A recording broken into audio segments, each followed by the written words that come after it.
Pourquoi des personnes s'amassent presque tout l'argent du monde alors que d'autres ont du mal à satisfaire leurs besoins primaires? Se nourrir, se loger, se vêtir et j'en passe. Pendant 25 ans, Napoléon Hill a cherché à répondre à cette grande question.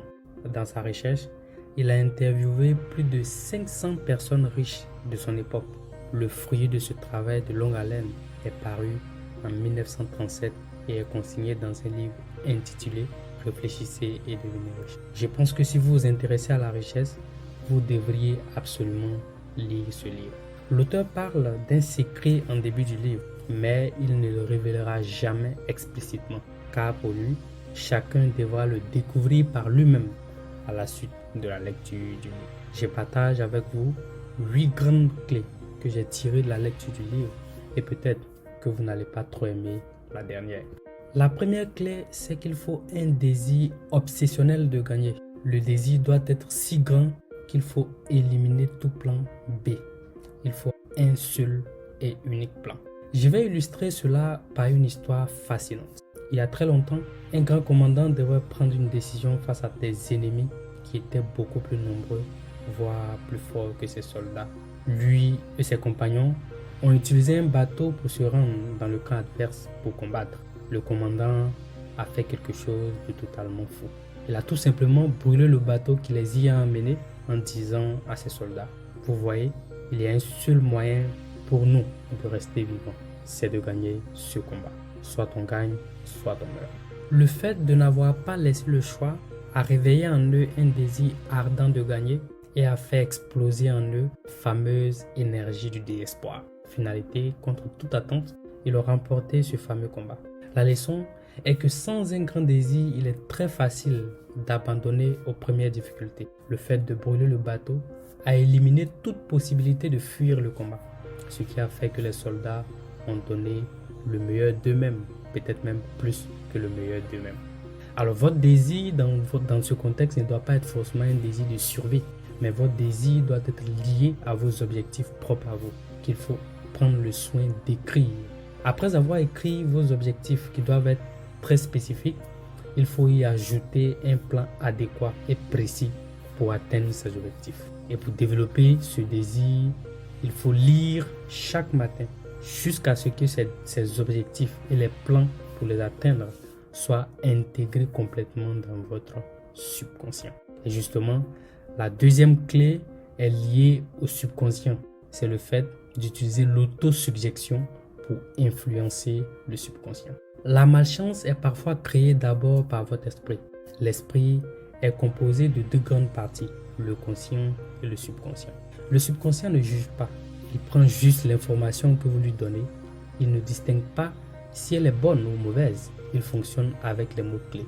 Quand vous pensez à la pauvreté, il retient pauvreté. Quand vous pensez à la richesse, il retient richesse. Et il y travaille de façon permanente afin que ce que vous lui avez fourni devienne une réalité. C'est pourquoi il faut utiliser au maximum son imagination qui est un super pouvoir. L'imagination a permis aux artistes, aux poètes, aux grands hommes d'affaires de s'imposer et de s'attirer de grandes richesses. Choisissez donc volontiers de nourrir votre esprit avec ce qu'il y a de bon. Au moins vous ne payez pas pour cela. Si vous pensez à ce que vous voulez, gardez aussi à l'esprit ce que vous devez faire pour atteindre cet objectif. N'oubliez pas, sans action, vos pensées n'ont pas une grande valeur. La troisième clé, c'est la transmutation de l'énergie sexuelle. Le désir sexuel est le plus grand de tous les désirs. Les gens y risquent leur vie et leur réputation. Les animaux castrés, par exemple, deviennent extrêmement dociles et peu combatifs. Je vais vous donner l'exemple d'une personne que je connais. Appelons-la Epsi. C'est quelqu'un qui sautait la clôture d'un policier pour courtiser sa fille, puisque celle-ci était extrêmement surveillée et empêchée de sortir. Alors, imaginons un peu la scène et mettez-vous à la place du policier. Vous apercevez quelqu'un qui saute votre clôture la nuit. Je suis sûr que vous n'allez pas vous poser trop de questions, notamment de savoir si c'est juste pour courtiser votre fille. Vous allez au contraire vous sentir agressé. Et pour quelqu'un qui porte une arme comme un policier, vous n'allez pas hésiter à tirer. Mais malgré le risque de se faire tirer une balle dans la tête, le jeune FC a réussi à enceinte la jeune fille. Et cette énergie est tellement puissante que si vous la distillez dans tous les sens, vous aurez moins de temps et d'énergie à consacrer à d'autres choses plus productives. Imaginez quelqu'un qui a 2 à 3 clôtures à sauter avec le risque de se faire abattre. Une chose est sûre, aucune brique n'ira au village. La transmutation de l'énergie sexuelle, c'est le fait de canaliser cette énergie et de l'orienter vers vos objectifs les plus productifs. La 4e clé, c'est qu'il vous faut un mastermind et des collaborateurs.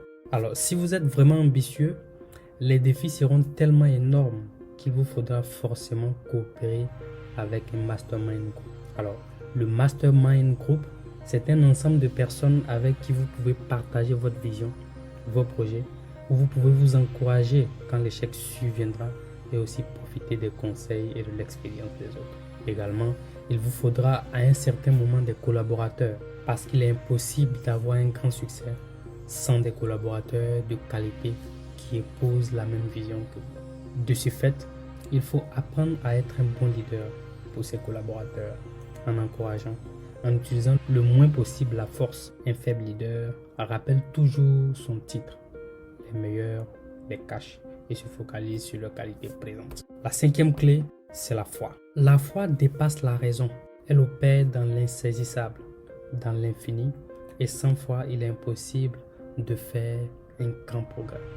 Parfois, je pense aux gens qui ont eu l'idée de créer l'avion la première fois.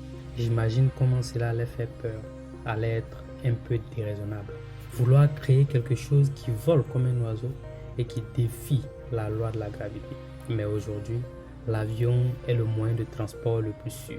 Vous trouverez certainement d'autres exemples peut-être qui vous fascinent plus que l'avion. La conclusion, c'est qu'il n'y a rien que la foi et le désir ne peuvent accomplir. Un exemple donné dans le livre, c'est la détermination historique de Thomas Edison, qui a échoué plus de 10 000 fois, dit-on, avant de pouvoir créer l'ampoule à incandescence. C'est parce que quelque part, il avait cette conviction que c'était possible. Mais une belle question, c'est comment développer la foi? Alors la réponse, c'est en utilisant l'autosuggestion, qui est la clé numéro 2 que nous avons vue précédemment. La 6e clé, c'est qu'il faut appliquer la connaissance acquise. La connaissance n'est pas un pouvoir, mais c'est plutôt un potentiel de pouvoir.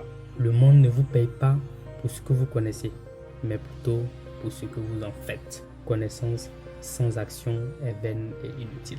C'est d'ailleurs pourquoi les diplômes prennent de moins en moins de valeur et n'ont de la valeur que lorsque cette connaissance est mise en application. La 7e clé, c'est la persistance et la domination des peurs. Chaque adversité est en fait une opportunité et toute personne qui veut réussir est sûre de faire face à des échecs sur le chemin. Ce qui fait la différence, c'est que certains continuent d'essayer et finissent par réussir, tandis que d'autres laissent tomber et échouent de ce fait. Quand les plans initiaux échouent, certainement que quelque chose n'a pas bien fonctionné. Reprenez et partez de plus belle. Car un gagnant n'abandonne jamais et celui qui abandonne ne gagne jamais. Il y a 6 peurs identifiées par l'auteur qui empêchent la plupart d'entre nous de progresser. Et parmi elles, il y a par exemple la peur de perdre un être cher, la peur de la mort et la peur des critiques. Les qu'en diront-on? Qui es-tu pour croire en de si hauts rêves? Rappelle-toi d'où tu viens. Il faut identifier ces peurs et chercher à les dominer. Cela libérera votre potentiel. La dernière clé avec laquelle beaucoup seront peut-être pas d'accord, c'est qu'il faut fuir la gratuité. Le fait que vous payez pour un service, aussi petit qu'il soit, au-delà de tout, c'est une source de motivation pour vous aider à réussir. Parce que vous savez que vous avez payé pour la chose, vous voulez profiter au maximum du prix que vous avez payé.